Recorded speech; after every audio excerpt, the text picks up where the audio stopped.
మాత్రం అది చెంతవ్యం కాదు. విత్ యువర్ పర్మిషన్ జస్ట్ ఇందాక ఓపెనింగ్ స్టేట్మెంట్స్ బీఆర్ఎస్ మరి ఆనంద్ గారు చెప్పిండ్రు, ముఖ్యమంత్రి గారు ఒకటే చేతి ఇచ్చిండని. మీ విజువల్ ఇందాక నుంచి కంటిన్యూస్ ప్లే అవుతుంది. 2 చేతులు ఇస్తే 2 చేతులు ఇచ్చిండు. ఒకసారి నమస్కారం, 2 సార్లు నమస్కారం పెట్టిండు. లైవ్ లో ఇట్లా పచ్చి అబద్ధాలు చెప్పి దొరికిపోవడం మీకు అలవాటు అయిపోయినదన్న, నాకు అర్థం కాదు. ఇంత పచ్చి అబద్ధాలా? ఇప్పుడు చెప్పినా 10 నిమిషాల ముంగట ఒకటే చేతి ఇచ్చిండని. ఇక విజువల్ అయితే ప్లే అయితేనే ఉంది. ఆనంద్ అన్న దయచేసి మీరు ప్రజల్ని ఇంత పిచ్చోళ్ళని చేసే ప్రయత్నాలు బంద్ చేసుకోండి అన్న. ఇదైతే లైవ్ ఎక్స్పోజర్ ఇది బ్రేకింగ్ అవ్వాలి. అసలు మీ మాటలు మాట్లాడేది ఆ విజువల్ దాంట్లో ప్లే అయింది.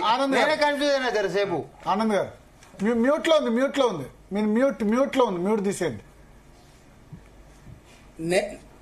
చెప్పండి. అయితే నేను చెప్పింది కూడా నాకు అట్లా కనబడిందని చెప్పిన ఒకటి. రెండవది వచ్చేసి ఈయన ఇందాక మీరు ఒక్కసారి భాష తీయండి.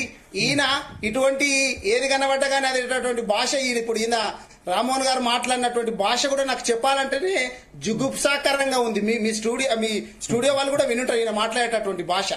నేను ఒక చేతి కలిపినట్లున్నదని చెప్తే ఇందాక తన పక్క వ్యక్తి మాట్లాడుతుంటే ఏది పడితే అది మెసేజ్లు ఏం చేస్తున్నారు అనేటటువంటి ఎంత జుగుప్సాకరమైనటువంటి మా వాడు మాట్లాడుతున్నాడు చూడు. యథా రాజా తదా ప్రజలు అంటే గిట్లే ఉంటది.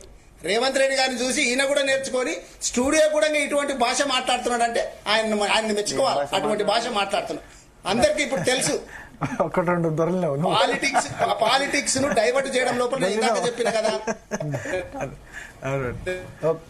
కట్ అవుతుంది ఆనంద్ గారు. ఇప్పుడు కట్టే అవుతుంది.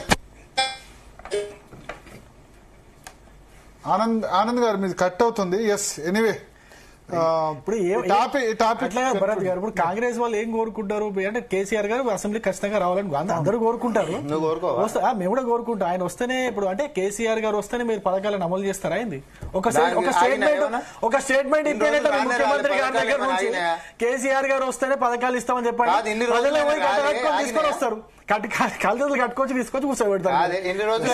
మీ పని మీరు చేసుకోండి. ఇప్పుడు నేనేమంటున్నా, మీ పథకాలు పింఛన్లు చక్కగా ఇవ్వండి. పోనీ 4,000 రూపాయలు పింఛన్ ఇస్తున్నారు, అదే చక్కగా ఇవ్వండి.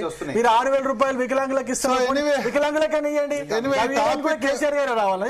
టాపిక్ కంక్లూడ్ చేద్దాం. మొత్తానికైతే మొదటి రోజు కేసీఆర్ కొద్దిసేపే ఉన్నారు. బట్ రేవంత్ రెడ్డి బయట ఏ విధంగా మాట్లాడినా ఆ మాటల పట్ల క్రిటిసిజం వచ్చినా సభలో మాత్రం వచ్చి హుందాతనాన్ని చాటుకున్నారు. నమస్కారానికి ప్రతి నమస్కారం కేసీఆర్ కూడా పెట్టారు. సో చూద్దాం మళ్ళీ 2nd, 3rd, 4th, 5th 4 రోజుల పాటు అసెంబ్లీ సమావేశాలు ఉంటాయి. మళ్ళీ కేసీఆర్ వస్తారా రారా? ఎందుకంటే డిప్యూటీ లీడర్స్ నియామకం కూడా జరిగింది కాబట్టి ఏం జరుగుతుందో చూడాలి. చిన్న బ్రేక్ తీసుకుందాం. ఉండండి ఆనంద్ గారు, శరత్ గారు. బనకచెర్ల